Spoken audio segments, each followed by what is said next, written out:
Hello guys, आपका मेरे channel smart study में स्वागत है। आज हम शिक्षा निदेशालय की तरफ से दी जाने वाली कार्यपत्रक नंबर 20 करेंगे, जो कि क्लास 7th की है और विषय है गणित। ये वर्कशीट 1 अक्टूबर 2021 की है। तो ये शुरू करते हैं आज की वर्कशीट शुरू करने से पहले प्लीज़ मेरे चैनल को सब्सक्राइब कर दीजिए। तो आइए देखते हैं आज की वर्कशीट। ठोस आकारों का चित्रण। आइए सोचें और अब करें, पिरामिड में कितने शीर्ष, कोर और फलक होते हैं। तो देखिए बेटा, सबसे पहला क्वेश्चन है कि पिरामिड। देखिए बेटा, पिरामिड किस तरह से होता है, इस तरह से पिरामिड होता है। एक ठोस आकृति होती है पिरामिड की। अगर हम इसका शीर्ष, कोर और फलक देखते हैं तो इसके लिए एक फॉर्मूला होता है कि हमने जो पिरामिड लिया है वो त्रिभुजाकार है, आयताकार है, किस तरह का पिरामिड है, तो उसके आधार पर इसका फॉर्मूला होता है। अगर हमें शीर्ष निकालना है तो n+1 होता है इसका फॉर्मूला। अगर हमें कोर निकालना है तो 2n का फॉर्मूला लगता है और फलक निकालना है तो n+1 का फॉर्मूला लगता है। ये फॉर्मूला यहाँ पर लगता है। तो अगर हम त्रिभुजाकार पिरामिड देख रहे हैं तो इसके अंदर जो कोर, शीर्ष है वो कितने हो जाएंगे, 4 हो जाएंगे, कोर कितने हो जाएंगे, 6 हो जाएंगे और फलक कितने हो जाएंगे, 4 हो जाएंगे। इसी तरह अगर आयताकार पिरामिड होगा तो ये नंबर बढ़ जाएगा। तो इस फॉर्मूले को आप याद कर लीजिएगा। तो ये है फर्स्ट क्वेश्चन का आंसर। बेटा हम यहाँ पे लिख देते हैं त्रिभुजाकार पिरामिड का है कि जिसके अंदर शीर्ष कितने होते हैं, 4 होते हैं, कोर कितने होते हैं, 6 होते हैं और फलक कितने होते हैं, 4 होते हैं। ठीक है, अब हम करते हैं नेक्स्ट क्वेश्चन। देखिए क्या दिया गया है बेटा। अपने पसंदीदा 2D आकार और 3D आकार के कोई 3 चित्र बनाइए। कोई भी बेटा, जैसे कि आप आयत बना सकते हैं, आयत बना सकते हैं, वर्ग बना सकते हैं या घनाभ, जैसे कि घनाभ बना सकते हैं आप इस तरह से। तो कोई भी 3 पिक्चर बनानी है बेटा, आप बना दीजिएगा इसको। नेक्स्ट देखिए क्या दिया गया। एक घनाभ का जाल खींचे तथा उसमें एक सजावटी घनाभ बक्सा बनाइए। तो बेटा इस तरह से आपको एक घनाभ का, जैसे ये है घनाभ का, आपको क्या करना है, एक जाल बनाना है इस तरह से। जैसे कि यहाँ पे जब उसको आप खोल देंगे, जाल का मतलब हमने पिछली वर्कशीट में भी देखा था कि जब घनाभ को क्या कर दिया जाता है, दबा देंगे, उसको खोल देंगे तो जिस तरह से आकृति बनेगी उस तरह से आपको इसकी आकृति बनानी है। तो आइए देखते हैं बेटा, आज की वर्कशीट बहुत ही आसान है, सिर्फ समझने वाली वर्कशीट है। एक सादे कागज या वर्गाकार खाने वाले कागज पर घन का चित्र बनाइए और 3D ठोस दिखता है तो उसकी मापों को, उसकी किनारों की लंबाइयों को तथा सत्यापित नहीं किया जा सकता। इस प्रकार के चित्र को तिर्यक चित्र कहलाते हैं। जैसे कि अगर हम घनाभ बनाते हैं तो हम इसको ठोस आकृति नहीं दिखा सकते हैं, तो ऐसे चित्र को हम क्या कहते हैं, तिर्यक चित्र। समदूरिक शीट का उपयोग करने का ठोस का चित्र खींचना संभव है। अगर हम समदूरिक चित्र बनाते हैं तब हमें जो चित्र बनाया है वो हमें कैसा लगेगा, वो हमें ठोस लगता है, जहां मापों को सत्यापित किया जा सकता है। इस प्रकार चित्र को समदूरिक चित्र कहते हैं। यह एक शीट बिंदु की रेखाओं से बने हुए छोटे छोटे समबाहु भुजों में विभाजित किया जाता है। तो बेटा इसमें क्या किया जाता है, जो भी चित्र बनाया जाता है वो शीट पर ना बनाकर उसमें जैसे यहाँ पे बिंदु दिखाई दे रहे हैं, इन बिंदुओं के बीच बनाया जाता है, जिससे कि वो चित्र कैसा लगता है, हमको वास्तविक लगता है। और जिसको क्या, इस चित्र को हम क्या कहते हैं, समदूरिक चित्र कहते हैं। देखिए आगे क्या कहा गया। ठोस वस्तुओं का चित्रण। यह एक बहुत उपयोगी कौशल है। कभी कभी जब आप संयुक्त अक्षरों को देखते हैं तो उनके कुछ भागों को आपकी दृष्टि से छिपे हो सकते हैं, लेकिन चित्रण का उपयोग करके आप उन ठोस के छिपे हुए भागों को देख सकते हैं। चलिए दी गई आकृति 1 और 2 के बीच में वर्गों की संख्या गिनकर पता करते हैं। तो देखो ये इस तरह की आकृति है बेटा। अगर हम सामने से ऊपर से देखते हैं तो ये हमें इस तरह की दिखाई देगी, लेकिन अगर हम यहाँ पर देखते हैं तो देखो बेटा इसमें कुछ पोर्शन क्या है, नीचे है और कुछ पोर्शन हमें यहाँ ऊपर दिखाई दे रहा है। तो देखो क्या कहा गया, ठोसों की अनेक विधियों से देखा जा सकता है। यह एक विधि है जिसमें दिए हुए आकार को काट लिया गया, इसे हम ठोस आकार का ऊर्ध्वाधर या क्षैतिज अनुप्रस्थ काट प्राप्त होती है। चलिए प्रयास करते हैं, सारणी को पूरा करते हैं। तो बेटा आज की वर्कशीट में कुछ ज़्यादा आपको मतलब समझने वाला है, इसमें कुछ रिटर्न वर्क आपको ज़्यादा आया नहीं है।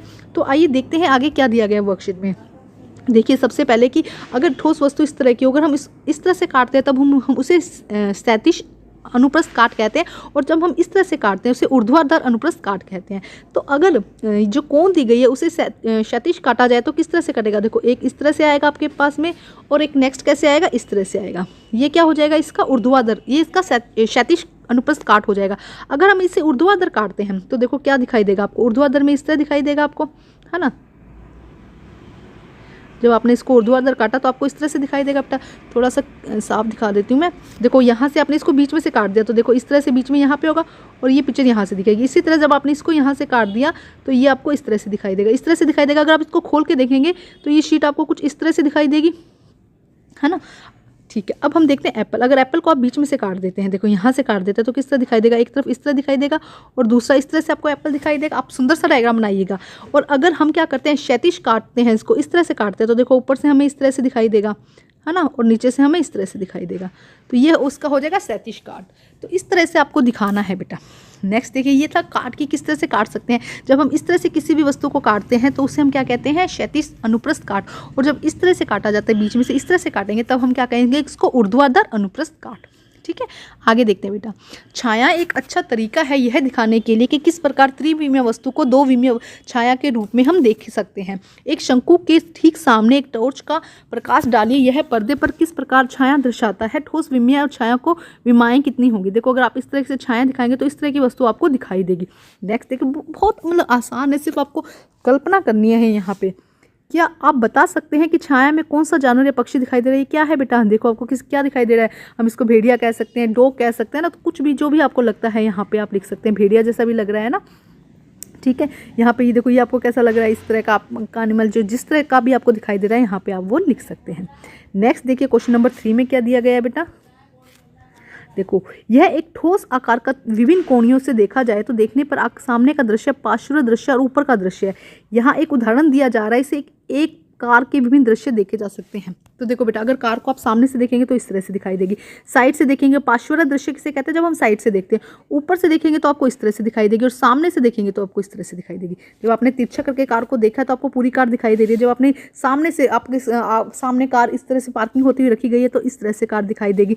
जब आप उसे ऊपर से देखेंगे तो इस तरह से कार दिखाई देती होगी। जब आप एकदम उसको फ्रंट एकदम अपने सामने देखेंगे तो आपको इस तरह से कार दिखाई देगी। तो यहाँ पे कार एक ही कार है, उसके व्यूज़ क्या किया गया, अलग अलग तरीके से उसको दिखाया गया है। आगे देखिए क्या दिया गया बेटा वर्कशीट में। आइए कुछ अन्य उदाहरणों के साथ प्रयास करते हैं और सारणी को पूरा करते हैं। देखो, यहाँ पे एक वस्तु दी गई है, उसको जब पार्श्व दृश्य देखा जाता है तो उसको इस तरह, पार्श्व मतलब उसको साइड में रख दिया, साइड व्यू देख रहे हैं आप तो इस तरह दिखाई देगा। जब आप ऊपर से दिखाई देंगे तो वो आपको ऐसा दिखाई देगा, लेकिन जब आप उसे सामने से दिखाई देंगे तो आपको कैसा दिखाई देगा। देखो बेटा, है तो यही वही वस्तु ना, बट आपको इस तरह से वो जब आप सामने से देखेंगे तो इस तरह से दिखाई देगी। दूसरा है, देखो चेयर जैसी कोई स्ट्रक्चर रखी गई है, जब इसको पार्श्व मतलब साइड से देखेंगे तो किस तरह से दिखाई देती है बेटा। जब चेयर को आप साइड से देखते हैं तो आपको कुछ इस तरह से दिखाई देती है चेयर, अगर आप उसे साइड से देखेंगे। जब आप उसे ऊपर से देखेंगे तो इस तरह से दिखाई देगा, और जब आप उसको सामने से देखेंगे तो आपको इस तरह से दिखाई देगी। तो आज की वर्कशीट बेटा बहुत ही आसान, बहुत ही ईजी, बस कुछ पिक्चर्स बनानी है। और फर्स्ट क्वेश्चन है वो थोड़ा सा इंटरेस्टिंग है, बाकी सब थोड़ा ऐसे ही है, तो जल्दी से कर लीजिएगा आज की वर्कशीट को। चैप्टर एनसीईआरटी रीड कीजिएगा तो शायद थोड़ा और इंटरेस्टिंग लगेगा आपको आज की वर्कशीट। नेक्स्ट देखिए क्या कहा गया है बेटा, दी गई आकृति का समदूरिक चित्र बनाइए। तो समदूरिक चित्र बनाना है तो देखिए इस तरह से बन जाएगा बेटा समदूरिक चित्र। एक सेकेंड, हम समदूरिक चित्र बनाते हैं बेटा। देखिए इस तरह से बनेगा, यहाँ से लिया तो इस तरह से ये क्या बन जाएगा, समदूरिक चित्र बन जाएगा। तो आपको इस तरह से इसका समदूरिक चित्र बनाना है।